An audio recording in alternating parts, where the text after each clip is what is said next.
Bonjour à tous, bienvenue dans votre JT 6 minutes. Depuis de nombreuses années, Fontenay est ville amie des enfants. Et la question de leurs droits est une priorité. C'est la raison pour laquelle la ville se mobilise et organise la semaine des droits de l'enfant. C'est le sujet de votre grand angle, tout de suite, après les actus.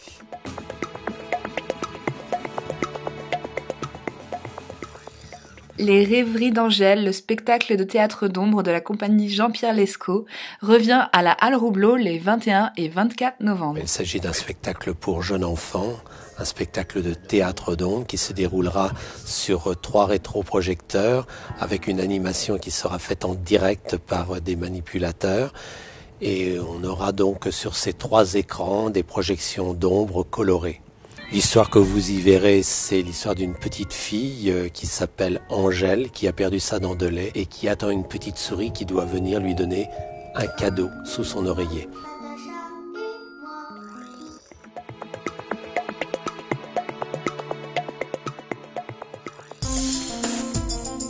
Cette année, la journée de sensibilisation contre les violences faites aux femmes se déroulera le 25 novembre, avec au programme lecture, rencontres et ciné-concerts.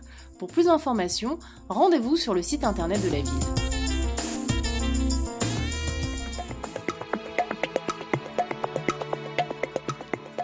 Débats, vidéos, expos, une rencontre publique invite les Fontenaisiens à réfléchir sur l'habitat en présence de Monsieur le maire et d'experts. En attendant, plusieurs habitants nous donnent leur avis sur la ville. Fontenay-sous-Bois est une ville proche de Paris mais provinciale. On a des petits commerçants à gauche et à droite, donc voilà, franchement je me plais bien. Une ville quand même très mixte, et donc moi je trouve que personnellement c'est assez agréable à vivre. Alors les points négatifs par rapport au stationnement, on a du mal à se garer et on ramasse facilement des PV. C'est une ville moi, où j'habite depuis à peu près 2 ans et c'est une ville que j'aime bien parce qu'il y a un très joli centre historique.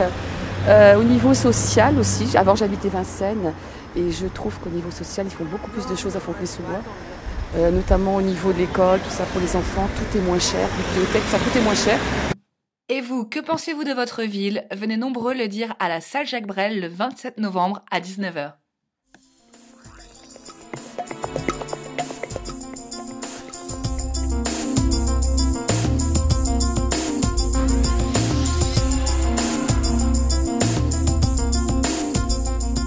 En 2004, Fontenay a obtenu le label Ville amie des enfants et reste fidèle à ses engagements.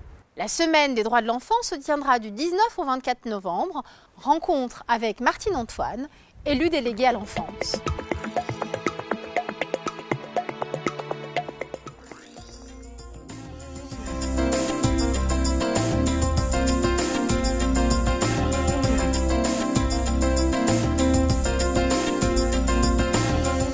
Journée, le 20 novembre, on en a fait une semaine avec un certain nombre d'initiatives qui s'adressent tout autant aux adultes sur la question fondamentale du pourquoi des droits de l'enfant, mais aussi évidemment aux enfants parce que ce sont les premiers concernés par ces questions des droits.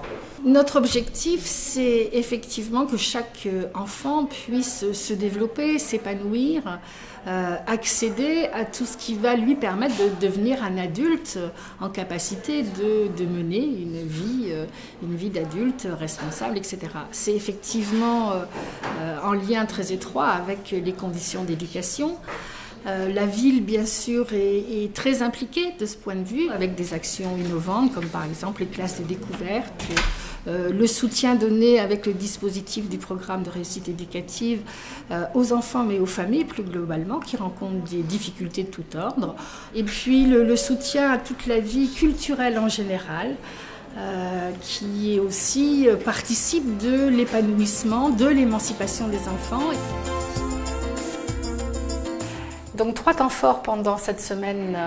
La première, c'est le mardi 20, une rencontre pour discuter de ce que la France a fait de l'ordonnance de 45 qui concerne la justice spécifique pour les mineurs, avec Madame Sultan, la présidente du tribunal pour enfants du Val-de-Marne, mais aussi l'avocate des droits de l'enfant. Il y aura un débat qui s'adresse aux adultes, professionnels, parents, tous ceux qui sont intéressés par cette question. Le deuxième temps fort, c'est le lendemain, c'est le mercredi au Cosmos, avec un film qui abordera particulièrement la question de la place et de l'importance de l'école maternelle dans l'éducation des petits. Là aussi, c'est ouvert évidemment à tous ceux qui sont intéressés, aux parents, aux enseignants.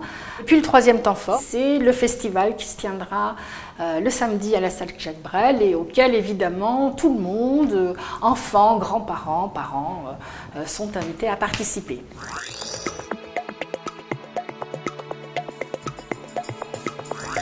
Nous vous rappelons que la piscine Salvador Allende a fermé ses portes pour travaux, mais la patinoire reste ouverte, avis aux amateurs de glisse.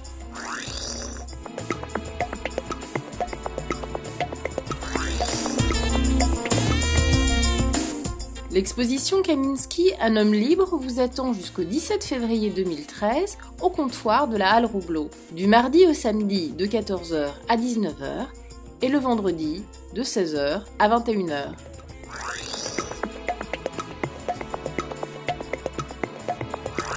Merci pour votre fidélité. Rendez-vous le 3 décembre pour un nouveau 6 minutes plein de surprises. D'ici là, portez-vous bien.